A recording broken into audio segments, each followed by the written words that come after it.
I'd like to share an example of how Snapback was able to provide some significant hardness results in a real-world situation. These two cores came out of a slab that had been treated originally with Ashford formula. The slab did not seem to be reacting.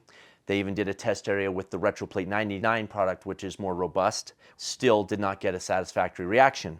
So they took a couple cores out of the slab and shipped them to me. When I received the cores, I did scratch testing on them and found them to be 3.5 in the hardness.